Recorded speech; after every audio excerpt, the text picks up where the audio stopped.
Good evening, everyone. And I'm just going to we have a special committee of the whole at 6 p.m. on January the 26th. As I call the meeting to order, we'd just like to acknowledge that we gather around the traditional territories of the Coast and Strait Salish peoples. Specifically, we recognize the Lekwungen-speaking people, known today as the Songhees and Kasapsan nations, and just that their historic connections to these lands continue to this day. Our first order of business is approval of the agenda. Can I have a mover and seconder? Moved, seconded. All those in favor? Any opposed? None opposed. That carries. We have a primary item on this agenda is the Active Transportation Network Engagement Project Update. We have Mr. Rennick, our Director of Engineering and Public Works. We also have, I believe, Jessica Delaney online from Engage Delaney. I see her online. With that, I'm probably going to hand this over to Mr. Rennick to provide an introduction. Thank you very much, Mr. Mayor. We also have Danielle from Engage Delaney who has joined us. Sorry I didn't get you that note earlier. I do have a brief slide deck, very brief, to go through, and if I could just get that loaded up, please.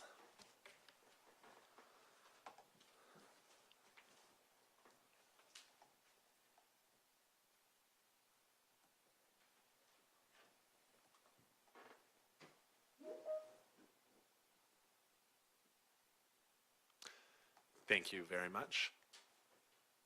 So the purpose tonight is to provide council an update on the engagement that was carried out in the fall.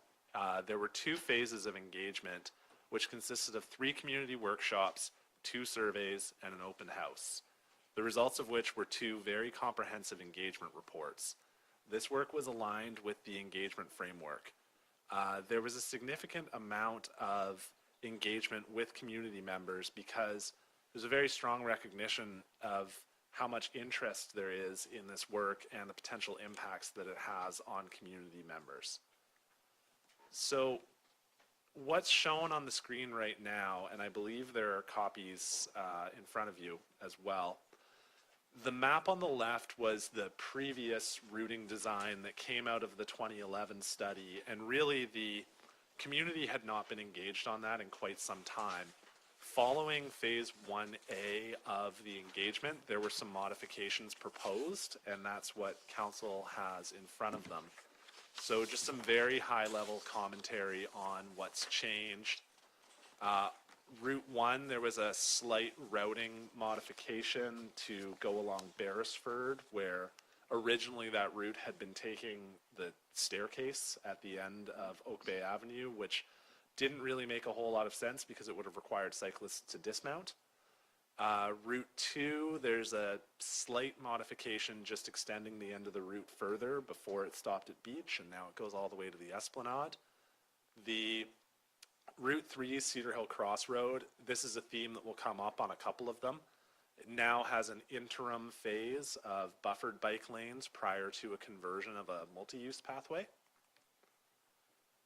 Route 4, which is the Central Oak Bay corridor, there's not a lot of change to the routing on this one. It is being proposed as being entirely neighborhood bikeway treatment as opposed to protected bike lane.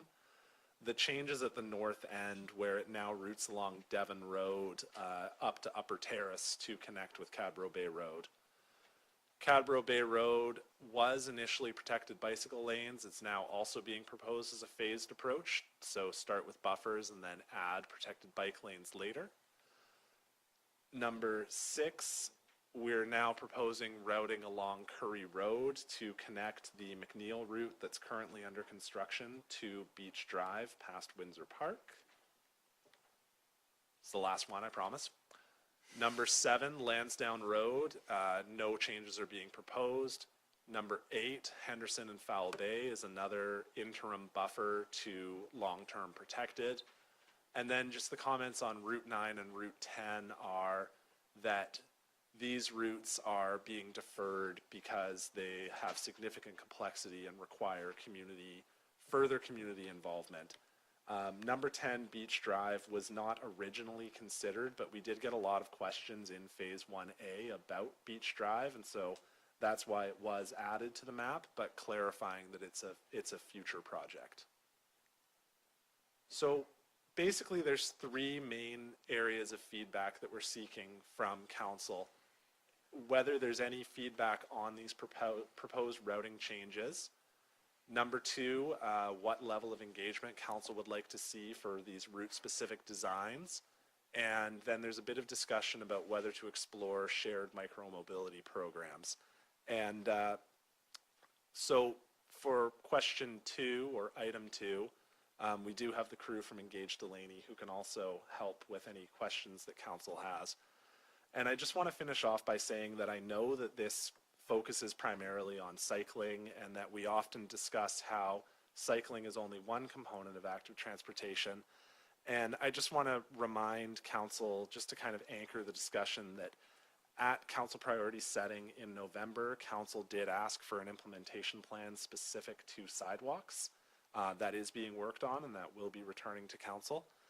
And a lot of these active transportation projects do also include sidewalk components. For example, McNeil has some raised crosswalks, and Haltane and Henderson have some crosswalk upgrades in the form of shortened crossing distances and pedestrian push button controls. So just wanted to say that, yes, this mostly looks like a cycling thing, but it is still part of an overall active transportation plan. And with that, I will conclude my opening. Thank you. Thank you very much. We are committee of the whole here, so we have a little bit more freedom. We're not making final decisions here. We're just trying to give some, have a conversation, give some direction about where we're expecting. There's some conversation here about phasing, some conversation about, we have some costs in front of us. There's obviously issues like were raised in the report about the lack of grants currently available from the provincial government and other things that make for a bit of a mix of topics, but I appreciate these 3 questions, and I guess I wouldn't mind people's thoughts on terms of the, we can do them, go around the table and answer all 3. We can go around the table maybe and just focus on the routes themselves, if there's aspects of them that people feel they would like to see, if they're comfortable with the phasing, if they're comfortable with the,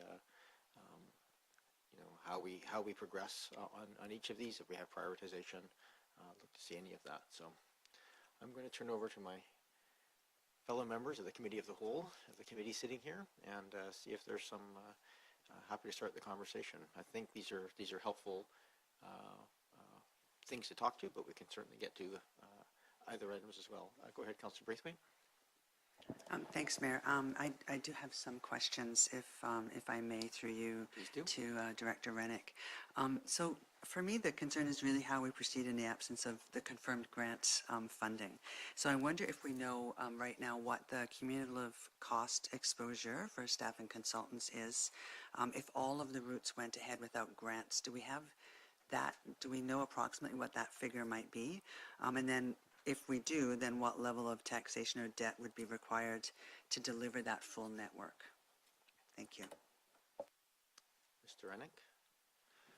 Through the mayor, we have some estimated costs for those projects. It's difficult to nail down the overall costs until they're a little bit more designed. And so that's why for the larger projects such as Route 3 and Route 5, we're now proposing a phased approach where council could essentially construct an interim phase of buffered bike lanes at a much lower cost while we wait to see if the provincial grant program is reactivated.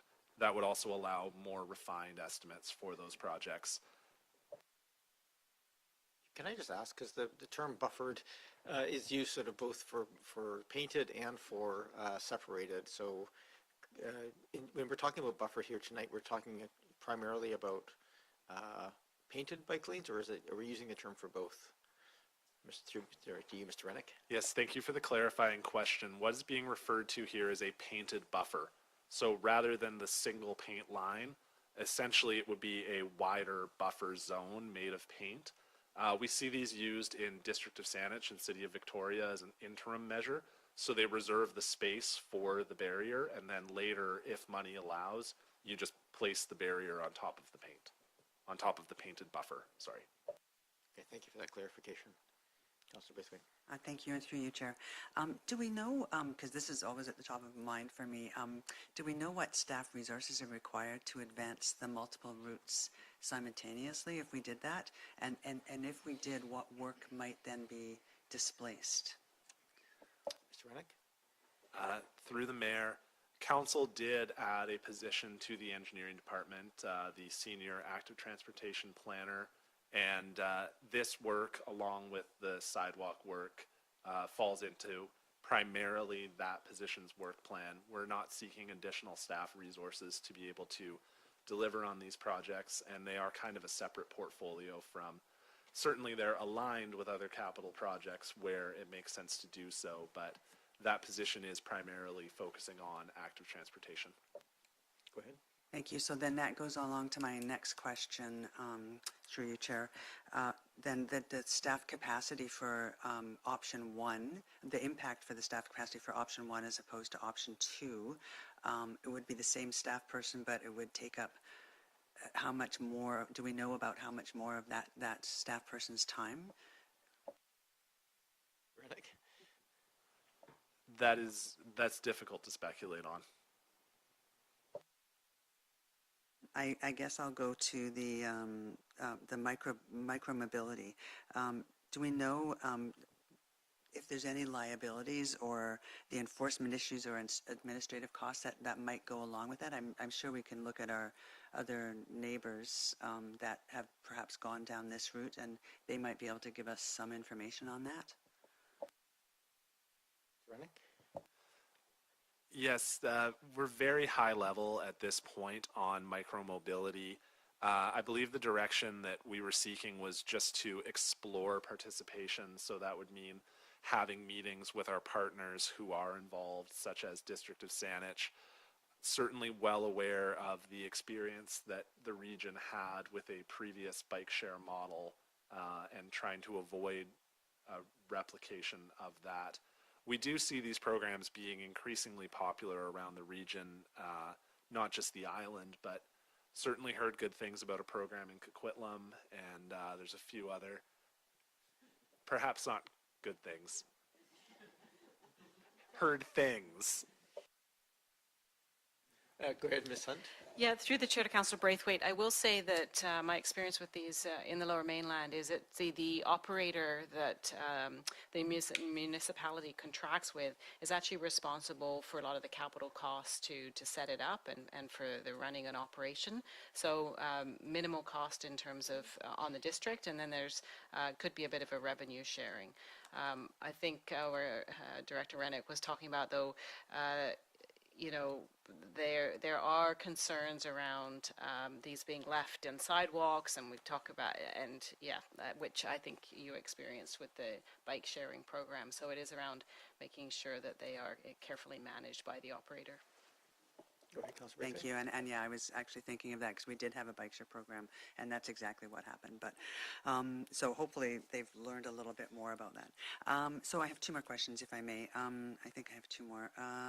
What is it? Do you think there's, you know, I worry about the staff resources, but I also worry about the community. And do you think there's a level of fatigue that might come out of the community if multiple routes are advanced simultaneously? Because we're talking about doing different engagement for each route. Go to you, Mr. Rennick, but you can throw it over your shoulder to engage the leaning if you wish.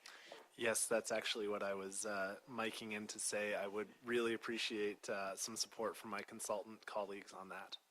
Welcome, Ms. Delaney. Oh, we can't hear you. Hold on a second. You are unmuted, but we can't hear you. Now we can. There we go. Thank you. Good evening, Mr. Mayor and Council. Thanks for the opportunity. In terms of the question, I think for either option 1 or 2, my sense from being involved in phase 1A and B is that it will be much more contracted in terms of like who particularly engages on each route. So my sense is that it's folks who are going to be living on the streets or very close adjacent. So my sense is that it wouldn't be it could be open to everyone, but I don't think that we're going to see huge broad-based interest across sort of the entire community. So I wouldn't worry too much about sort of the fatigue component. I say that, of course, without necessarily having a good understanding of everything else that might be going into the community. So I think having that conversation with communications to make sure that it fits into the overall plan would be a good practice, but don't see any sort of concerns. I think folks are still engaged and curious to see how this will pan out. Thank you. Thank you. Thank you, Mayor. My last question through you. And you kind of touched on this a little bit already, Mr. Rennick, but, and as I read the survey data, it does show what I believe is walking as a more dominant mode. So I'm wondering if the pedestrian and sidewalk improvements can be prioritized ahead of cycling routes, and to that end, can active transportation funding be rebalanced towards sidewalks, crossings, and accessibility improvements? Thank you. Rebalancing is always up to us at the end of the day, but Mr. Rennick? You took the words out of my mouth, Mr. Mayor. Ultimately, how the funds are allocated between those two programs is a governance matter. Other questions? Go ahead, Councillor Patterson and Smart. Yes, thank you, Mayor, and through you to Mr. Rennick. I'm just going to follow up on what Councillor Braithwaite has just mentioned, and I do thank you, Director Rennick, for your remarks at the start, opening by indicating the pedestrian portions of this are much more limited. However, there is another aspect to this too, and that is district assets for transit, because some of those assets are also looking quite worn around the district, and they do all go hand in hand. But in this report, the financial ask is quite large. It's about almost $10 million, and in the sidewalks and curb cuts report that we had, the total there was almost 19 million, but another 8 million in capital projects, and then the rest in operations. We have allocated $500,000 in each of the years that we have been working on these projects, and most of that money wasn't spent this year. But if I look at it that way, it makes the pedestrian assets kind of a 30-year project, and this a much more rapidly accelerated project. So at what point in time would you hope that we can, in fact, look at this more holistically for council to be fully informed, to actually, and the community to be informed, to make the decisions on this? Because, I think that there is pressure, certainly. It's apparent in all municipalities that the tax increases they're seeing on the real estate taxes are the double digits are not as acceptable as they were. And so I think that we will have to have more thorough information in order to have a good discussion with the community about how the funds are managed and how we move forward. Thank you. I'm not sure I entirely got this. Is there a specific, there was more of a comment and a question? Well, you're asking it? I'd like an estimate of, we did advance on November 27th, we moved in number 92 of council priorities to develop an implementation plan for pedestrian and sidewalk master plan, that it be advanced. And so we did that. So at what would be the phasing of getting that type of analysis to even give high magnitude estimate of costs for the pedestrian aspect? Thank you, Mr. Rennick. Thank you, Mr. Mayor. That is a question that really is, it's almost kind of an apples and oranges comparison, because the community already has a sidewalk network. We know how many kilometers of sidewalks we have. We know, based on the assessment that was conducted in 2024, Councillor Patterson referenced the cost of the deficiencies in that network that were identified by the consultant. Whereas an active transportation network, it really kind of depends how large of a network does council want, how large of a network does the community want. So it's hard to say, well, this program is worth this amount, but the other program is worth another amount. It's not quite an apples to oranges comparison. I will say that the sidewalk implementation plan that that Councillor Patterson referred to, that will be coming back to this council, and we're just working on the exact timing for that, but it is certainly, we are doing everything we can to bring it back in the summer. Thank you. Anything else, Councillor Patterson? Thank you, Mayor. I guess along these routes, my concern certainly is that if we do some of the, especially at corners, a better job of sloping them and some of the bump outs for pedestrians, and I think that's been greatly appreciated in the community. But if in between those areas, particularly long, if we are advancing bike routes and the sidewalk does not get repaired, maintained, brought up to speed at the same time, that the active transportation as a whole may suffer the consequences of that.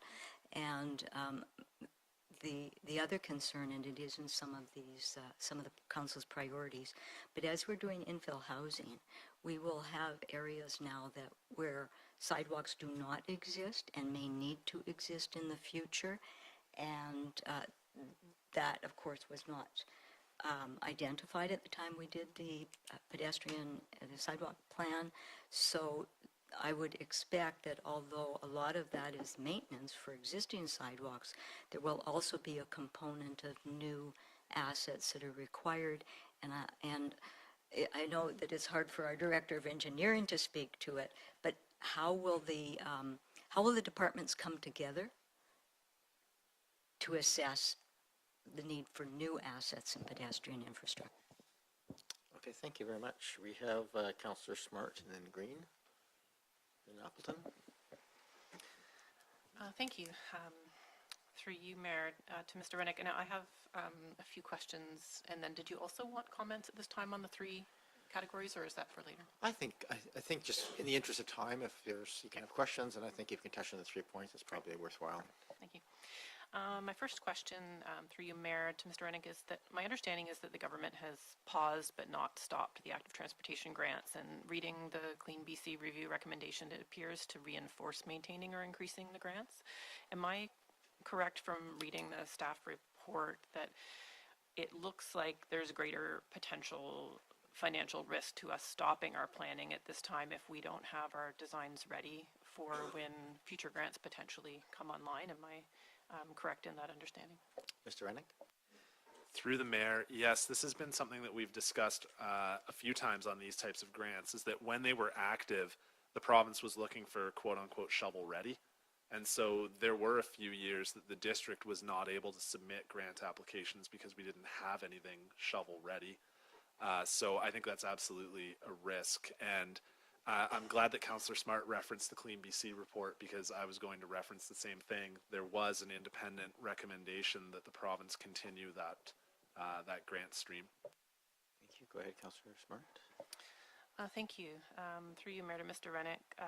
So it appears that at this point we're potentially moving ahead without a AAA design standard as one of the multiple options for design comparison for each route. And so my question is, how will we, as a council, be able to gauge what is a safe enough design for our residents so that we're not potentially encouraging more residents to cycle and putting people in harm's way if we're not?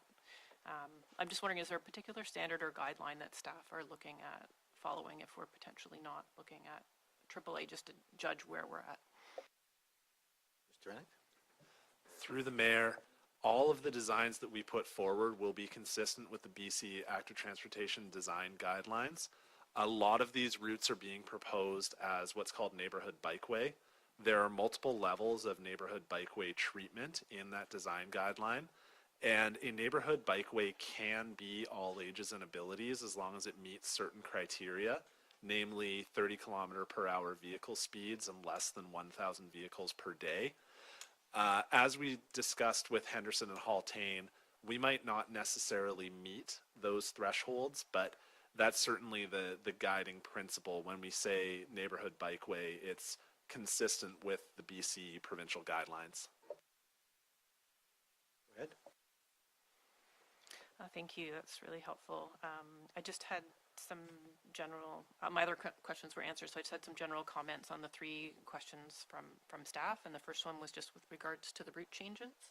Really appreciated all of the informative consultation that led to these changes. I don't have any issues going forward with the revised plans.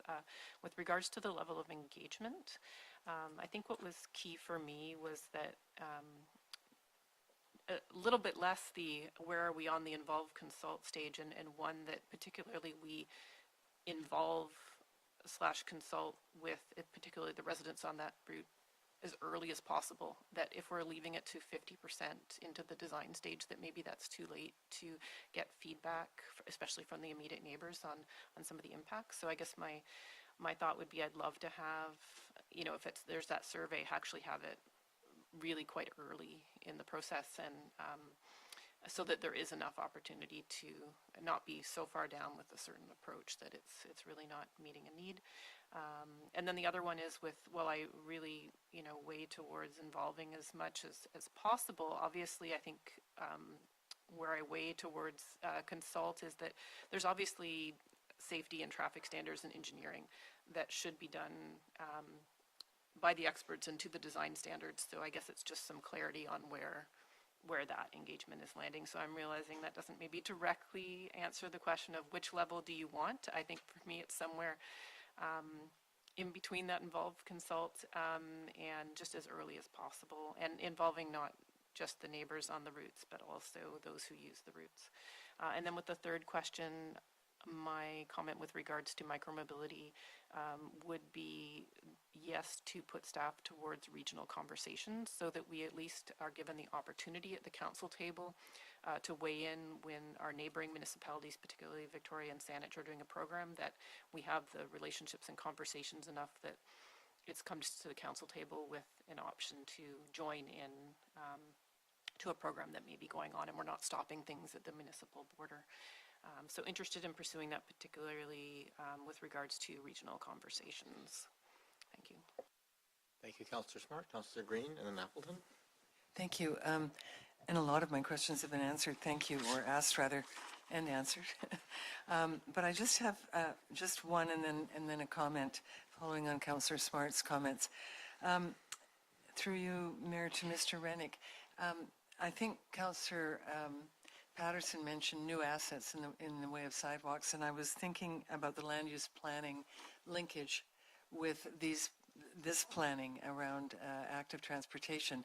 And one of the examples I wanted to use, and I think Councillor Smart brought this to my attention, there is a fourplex being virtually finished at Cadbury Bay, on Cadbury Bay Road, on the west side, I believe, going south to Lansdowne, sorry, north as you approach Lansdowne. So just near the corner of Lansdowne and Cadbury Bay Road, there are no sidewalks there.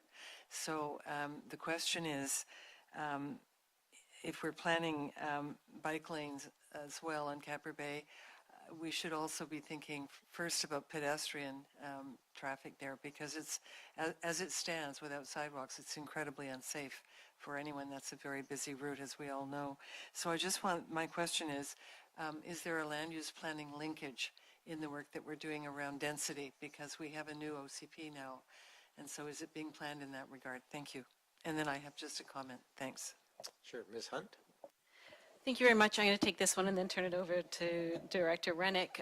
One of the items that Community Building and Planning has got on their work plan as a follow-up to the OCP is looking at the Works and Services bylaw, or implementing it, and the tools under, I think it was Bill 16, which actually compels the developer to build things like sidewalks in front of a redevelop, as part of their redevelopment. And so I think that is something that staff would definitely like to be looking at as time permits, because it will ensure that those connections get built by the developer, and obviously take some of the financial burden off the district. And just a couple of comments. I too am concerned about the long-term funding issue. It is quite a lot of money, but I have had some of those questions answered by others. And finally, to options 1 and 2 at the end of the report on either consulting or involving, I agree, I think, with Councillor Smart. There is a hybrid here that can combine both option 1 and 2. I don't think they're mutually exclusive at all. So I would encourage us to try and find a third option that would combine the core elements of 1 and 2. I note that in 2, at the end of the last sentences, for this type of engagement, a consultant would be required to manage the process. This would come at a higher cost than option 1. So I'm hoping that's not necessarily the case, that we could find efficiencies around a model that is somewhere in between the two. But I agree with Councillor Smart. I don't think they're exclusive. I think we need to particularly involve neighbors and residents on the routes that are proposed. Thank you. Thank you. I have Councillor Appleton, then Watson. Thank you, Your Worship. And yeah, just wanted to follow up on a question, or I also had a similar question to Councillor Smart with respect to AAA infrastructure. So I guess I'll just take the opportunity to remind Council that AAA by default is the motion that Council has made. So it is my expectation that in the future, as lanes or as active transportation corridors are implemented, that they seek to achieve that standard, even in a staged fashion. I guess I have a question here. I will take advantage of the fact that we have the consultants here to answer some questions for us, and I would just ask sort of some commentary here. I noticed in the consultants' report that when we look at, with respect to walking and cycling, the feedback in the report that folks who feel very safe walking, the percentage is 62%, and very safe cycling is 28%. And in contrast to that, the combination of folks who feel unsafe or very unsafe walking combined is 8%, whereas for cycling, unsafe, very unsafe combined is 37%. And then I take a look at some of the notations about the feedback from the public in being interested in additional cycling infrastructure. So I guess my question to the consultant is that, you know, are these two things, as far as how active transportation infrastructure is implemented, are these related? Essentially, are we hearing, am I reading by that feedback that we have folks who essentially are being prevented, or there are obstacles to people adopting active transportation because of a perceived lack of safety? I guess I'll go to the consultation, or the engagement consultant on that question. Go ahead, Ms. Delaney. Thank you, through you, Mr. Mayor. I might introduce this and turn it over to Danielle for some additional interpretation in the survey. I think the key thing is we can't infer anything in terms of causality. So we can't say that because people feel unsafe, as noted in the survey results for cycling, that they are not doing so. But what we can share is that in the workshops, in the open house, we heard two things. So first and foremost, we heard that people have had near misses, whether it was their children trying to bike to school and nearly getting doored by a car. So we have heard anecdotal stories, absolutely, that there's a bit of a lack of connection once one gets into Oak Bay from surrounding communities. However, secondly and similarly, we also heard a lot of stories about older adults who didn't have a step down on a sidewalk, who lost their footing, who tripped, who had a lack of visuals on the sidewalk or shrubbery. So overarchingly, we can't say from a survey result that there's causality. Anecdotally, in the workshops and in the open houses, we certainly heard stories of concern as relates to both the maintenance of sidewalk infrastructure and the accessibility of that, as well as concerns with cycling. So I will pause there, just check in with my colleague Danielle, who did the analysis of the survey results, to see if there's anything to add or anything that I missed. Sure. Thank you. I think that was the right answer there to the mayor. Thank you. Thank you, Ms. Armengol. Go ahead, Councillor Appleton.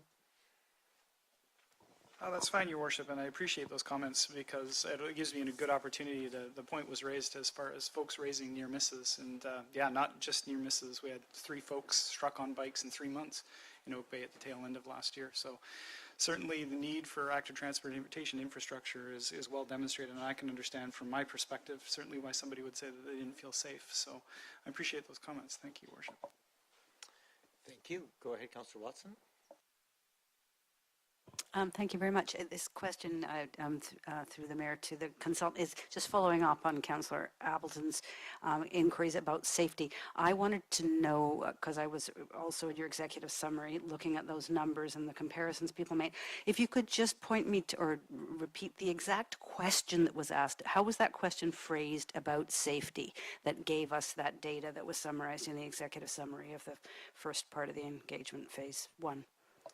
Sure, thank you. Ms. Delaney, I know that's buried on page 170,000 on our report, but perhaps easier just to ask you the question. Thank you for you, Mr. Mayor. I am actually just looking through the survey results. I might check in with my colleague Danielle if she has that handy, but she doesn't. So if I might just take a moment, I'm just going to go through the report. Sure, I'll go to another question, then we'll come back to that when you've, to give you a bit of time to find it without putting too much pressure. Go ahead, Councillor Watson. Thank you. I didn't have another question, but I will respond to the staff's queries for feedback. With respect to the route changes, I have no issues with that at all. That came out of close observation by various people. I'm a cyclist, and I looked at some of the things that changed, and I thought that makes sense to me. That's the way I'd go anyway. On level of engagement, what I think about that is that from our experience in our first round of doing this, what we found is that earlier was better. But as I recall, I think we went out when we changed our approach, we went out at the 50% design stage. So I wanted to just clarify that with Mr. Rennick first, please. Rennick? Yes, through the mayor, our first round of engagement on Haltane and Henderson was at 50%. There was a further round of engagement with one specific community, and that was at 90%. And I see that Jessica Delaney has pasted the text of the question. It was how safe, I had it, I lost it. How safe do you feel in Oak Bay when walking/cycling? Thank you. I've acknowledged that. I'll go back to Mr. Rennick. Yes, sorry, just wrapping that up. The broad engagement on Haltane Henderson was at 50%, and there was a further engagement at 90%. And there is always a struggle, just to kind of comment on that a little bit, I generally agree that earlier is better, but we also want to make sure that we do sometimes hear when we engage on things very early that residents will say, well, I don't really know what's being proposed, so I can't comment on it. So there is a Goldilocks zone of not too late, not too early, and I think that's going to be different for every project. Yeah, thank you. That was an observation that was going to be made when I comment on this, is that people do need something to respond to. I know that from my own professional practice as a planner. So if you go out way too early, what are you really asking for? And I do feel that, as Councillor Smart has put out, as said, there is some technical expertise required to lay down the framework, because we're not asking the public to design this meter by meter. They've acknowledged routes that make sense, and I identified some issues with that so that we've kind of optimized how and where people want to, generally how they want to get where they're going. But I think that engagement at the 50% level may be actually about the right level, because there's enough information there for people to actually respond to and see, like, this is real. I think that at the 50% level, from my perspective, would be adequate. But we just need to do it, and I'm also expecting that, as Ms. Delaney has said, that it's more likely that the people who are on those routes are the ones who are going to come and engage, because it is, again, more real for them. It's more it's proximate, and it's kind of a day-to-day reality for them, what's happening in front of their homes. So that's good that we're checking in at that point. And I have, I think that with respect to number 3, if we have a professional staff person assigned to this program, and so taking on that exploration of micromobility program seems to fit neatly into that role. I don't have any problem with making those investigations at this point, or whenever it happens in the work program. Thank you.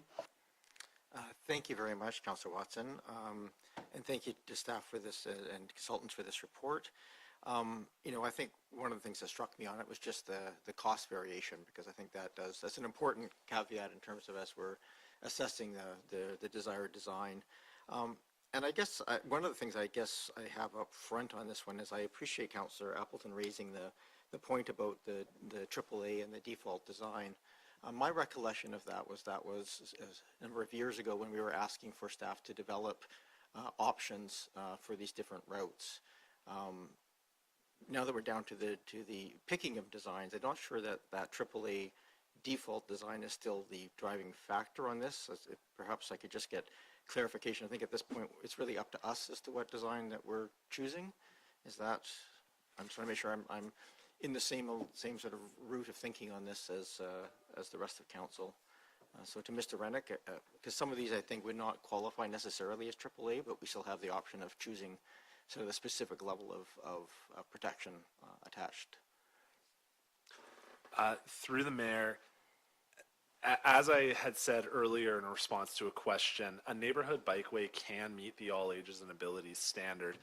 I think that in order to meet all ages and abilities on a neighborhood bikeway, some of them might require things like traffic diversions, so areas where bikes can go through but vehicles are forced to turn left or right. We haven't done any of those in Oak Bay yet. I would say that all of these routes being put forward still have the option to meet the all ages and abilities standard, but that will come at certain trade-offs that council will have to make on the specific route. It's a similar discussion that council had around the western portion of McNeil, where there was an option to widen the road, and that came at significant cost, and council ultimately directed not to proceed with that. So I don't see what's being put forward here as being inconsistent with that previous council direction. Nothing that's being proposed here could not be AAA if that was the direction from council. Right. Okay, fair enough. But the initial implementation is not necessarily going to meet that standard. Okay, thank you. Just in terms of the, because there is, I think, the cost differential is substantial here. Do we have any sense of the cost of maintenance? I know we have a cost of painting and so forth. So is there an incremental annual maintenance cost attached to implementation, both in painting and other sweeping and other aspects? Those are great questions, and it's really going to depend on the type of route that's being implemented. So buffered bike lanes that are only buffered with paint have a lower maintenance cost because when you're doing things like street sweeping, the street sweeper can ride over the paint. If there's snow, a belly plow can drive over. If we get into a situation of having the separated bike lanes, that's when you do get into the higher maintenance costs. And there's a lot of kind of considerations on projects like that. For example, garbage collection every 2 weeks, where do residents put those bins, street sweeping, snow removal. So it does kind of depend on the type of implementation, the impacts that they'll have on maintenance costs. And I would suspect that that's the kind of information that council would want to see when deliberating the specifics of those routes. Okay, thank you very much for that. I'll answer the questions here. I think the general routing changes noted in phase 1A, I think are generally supportable. There's a couple of things I would probably flag as potentially putting off for some time and maybe questioning. I think for one, the Cedar Hill Crossroad multimodal, given that UVic is considering a significant development project on that land, and that would really drive the traffic necessary to justify that, and it would be directly adjacent to their land, I'd probably look to postpone that design for some time until we have a better clarification and perhaps tie it into the UVic, because that's a couple of $1 million. And it's not a high use in that particular stretch between Cadbro Bay and Henderson. Similarly with Lansdowne, it's hard for me to see I think targeting that for painted lines for now, given the volume of traffic between Cadbro Bay and Henderson, seems more appropriate. I think generally speaking, just starting as sort of largely suggested of using painted lines on these routes is a reasonable way to go. It certainly keeps the cost down. I would suggest, for me, the highest priority of all of this is that stretch of Foul Bay Road between Goldsmith and the border of Victoria near Richardson. That is a high-use space that both for pedestrians and for cyclists, and very dangerous, and the only level way of getting through there. So to me, that is probably the highest priority of all of the routes, supportive of the north-south bikeways path, supportive of the Cadbro Bay and the others. I do question, and I'm not sure if staff can maybe touch on this. I was looking at the Beresford route, and I just, my experience of watching cyclists go both north and south along Beach Drive and up onto there, and we have a number of cyclists here on the council. You know, if I'm coming north on Beach Drive on a cyclist, I typically just cut over where the traffic does at Windsor and onto Oak Bay Avenue, because it's the shortest link across. Where Beresford actually end up having to go up a steep hill and then start on a steep hill to get up onto Oak Bay Avenue, which is a very awkward thing to do on a bicycle. Plus you end up turning back south again in that process, which you sort of end up going a bit backwards. And coming south on Beach Drive and going to Oak Bay Avenue, most of us would just take Prospect up and follow that route up onto Oak Bay Avenue. So I think just in terms of actually, yeah, you know, if we sort of think of the desire path model of design where people currently use cyclists, and I'll turn to other people here who ride bikes around, I'm not the only one, but that's been my observation coming up and onto Oak Bay Avenue from Beach Drive. It's been those two routes. I also just note that coming down Newport, again, it's a steep section of the street, so if you're needing to turn left as a cyclist, you have to stop on a downhill and wait, and where cars are coming up the hill and turning, and that stopping on a downhill is often not seen as a very positive thing as a cyclist. You tend to like to cruise to the bottom of the hill and then take the turn. So I'm just flagging that it might just deserve a little bit of a rethink if that's the appropriate linkage point on that one. There's almost no cost to that, so I don't think it's a big deal, but I saw it and I thought, I'm not sure I would ever ride that route as a cyclist, so I just thought I'd just query that for my fellow councillors. Yeah, I think that's pretty much it. So I think the places I struggled with was the separated multimodal path on Lansdowne and Cedar Hill Crossroad at this time, given the amount of traffic that's there. I think the question was asked, and it makes sense, but I think in the absence of cost, and I think if you look at the cost, it's hard to justify. All the other pieces here, I think and I said the prioritization I had was Foul Bay Road number 1, Cadbury Bay Road number 2, Central Oak Bay number 3, and then down the list. And then in terms of consultation, I think the hybrid model that's been discussed here is probably the best one. For the most part, if we have a 50% design, I think where we're really looking at this is, are there specific areas of knowledge, that people would have about how traffic operates? And I think, again, especially within the commercial areas where people have a better understanding of where the traffic is turning and the utilization levels and stuff like that, that we might have to tweak the design to make sure it's as safe as possible and as effective as possible for all users. And yes, I think I would support, we should be having the conversation about the micromobility pieces and understanding what is possible.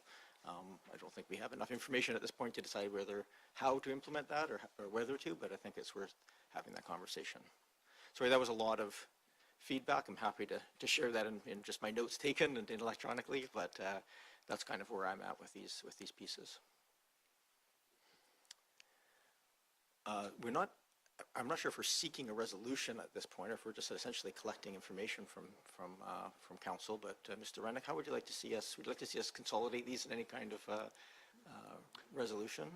No, we were just looking for receipt. Okay. Thank you for that. Go ahead, Councillor Smart. Well, thank you.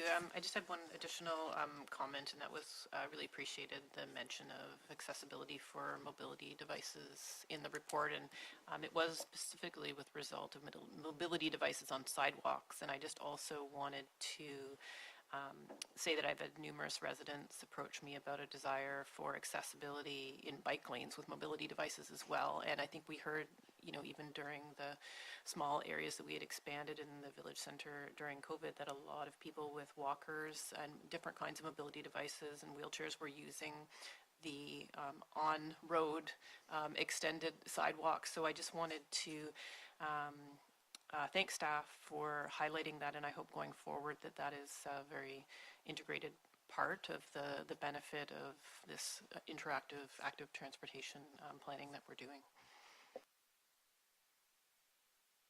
Thank you. So if I understand this correctly, this will essentially go away, and what's the next step back then? I shouldn't suppose. What is the next step back from staff following this feedback?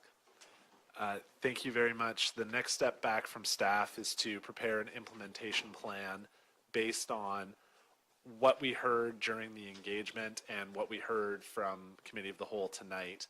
And that implementation plan will be brought in draft to council for endorsement. Okay. Are there any? Yeah, go ahead, Councillor Watson. Yeah, thank you for that clarification about what's next. In that case, I don't think that we really, other than the mayor, really addressed the issue of what order to approach the different routes in, and I did have some comments about that. It wasn't one of the feedback questions. Yeah. I thought that the order presented in the staff report made most sense to me because they were the sort of critical main routes, although I understand the mayor's comment about that stretch of Foul Bay. So if I could just recap, I thought it was I actually asked Mr. Rannick to give us the top three again in the order that was proposed because both my computers have gone to sleep here. Mr. Rennick? I know they're numbered 1 to 8, but those are the route numbers. Yes, that's correct. Would you like me to read out which ones were proposed for 2027? Sure, that would be helpful. So that was Route 1, which is the Oak Bay Avenue Beach Drive connection. Route 2, the Bowker Avenue commuter route. Route 3, Cedar Hill Cross, but only buffered bicycle lanes. Route 4, which is Central Oak Bay Neighborhood Bikeway. Route 5, buffered bike lanes only on Cadborough Bay.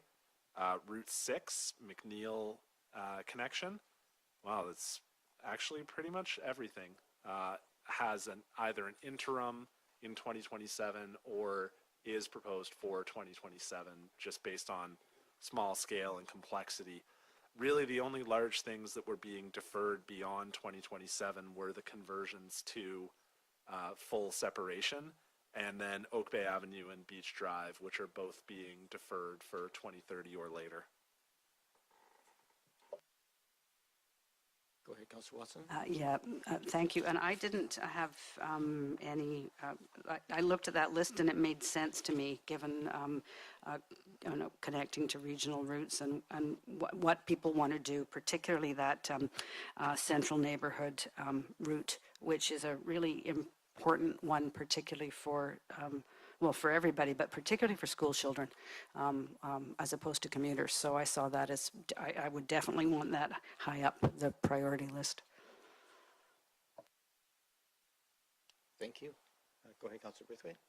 Thanks, Mayor, and thanks, Mr. Rennick, for listing those. I think when I add them up quickly, that comes to, for the ones that we're looking at doing before 2017, that comes to about $1.4 million, it looks like on my tally sheet.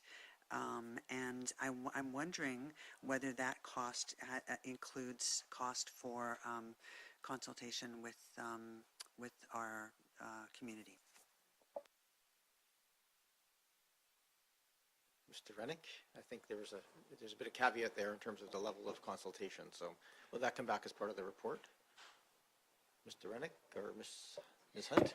Sorry, thank you, Your Worship and Councillor Braithwaite. I was going to mention that as part of the implementation plan, there will be, a funding strategy associated with this, so we can flesh out some of the costs and how we would fund it. Again, given the questions and concerns around the granting, so I think as well as the operating costs, so I think we can bring that sort of fulsome financial piece back as part of the implementation plan. Thank you. Other discussion? Ms. Hunt? Sorry, Your Worship, I just wanted to chime in on the prioritization because Director Rennick and I did have a discussion earlier on this, and we did also both agree that the Beresford connection, the Oak Bay Avenue Beach Drive and Oak Bay Avenue Beach Drive connection should actually be deferred until the Beach Drive and the Oak Bay Avenue connections are done, so it would be sort of part and parcel of that. So even though that was on the 2027, we had a subsequent conversation that we said that would be make more sense to actually come when those other two routes are constructed. All right, thank you. Go ahead, Councillor Smart. I did have a motion arising for council to consider, but have we moved receipt of the report yet? Do you want it for afterwards? We haven't. Let's deal with the thing here. So any other comments on this? Can I, sorry, for my clarification, Mr. Rennick, the only one I'm not clear on is the Lansdowne Road commuter route. Does that route, is that considered for multimodal trail for the section between Cadbury Bay Road and Fowl Bay Road in this phase? Thank you for the question. It was originally proposed as a combination of a multi-use pathway and a neighborhood bikeway. So the portion through the uplands between Beach Drive and Cadbro Bay Road was proposed to be neighborhood bikeway. We're proposing that that would be constructed in 2027. The multi-user trail portion, which is the portion between Caddy Bay and Fowl Bay Road, that's the larger cost that's being proposed to occur in 2029. So this is, unlike the other ones where it's kind of an interim approach and then a final, this one's being split into two halves and proposing the lower touch half, the neighborhood bikeway half, first. Thank you. Can I ask a question? Is it possible to extend the painted bikeways, the buffered cycling along Lansdowne from Cadbro Way to Fowl Bay Road at this time? My feeling here on this one is that as cost pressures come in, that multimodal trail section at the cost that's being proposed and the volume of traffic there is going to, may take some time to get built. And I just want to make sure that we don't leave that gap. What I'm hearing is that you would like to have an interim option in the implementation plan where instead of having multi-user path on that section, there's buffered bike lane on that section. We could look into that, I yes. think it'd be worth exploring at least and bringing back as an option. Absolutely. Okay. Thank you for that. And yeah, I think that answers my questions. Anything else from anybody else at the table? All right, so I need a motion to receive the report. Moved, seconded. Thank you. Any discussion? Councillor Patterson? Yes, thank you, Mayor. I will not support the motion to receive this report, which I know is rather unusual at our council table, but I don't support receiving it this time because it focuses on the cycling infrastructure with only limited reference to pedestrian assets, and transit assets are excluded. As one of many people who experience on a regular basis the difficulty in the city of Victoria and the district of Saanich, where focuses were on cycling routes and did not take into consideration pedestrian interaction on the routes at the time they were proposed.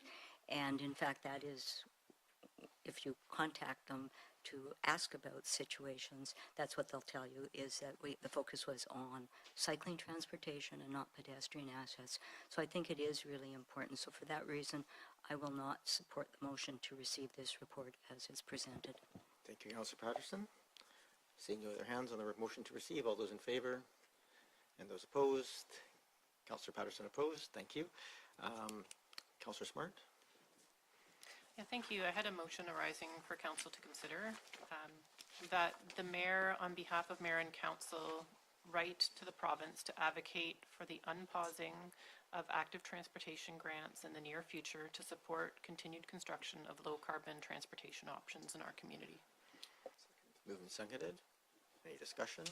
I'm going to see if anybody has any discussion before I seek a motion to motivate. You wish to discuss, so go ahead and motivate, then go ahead, Councillor Smart.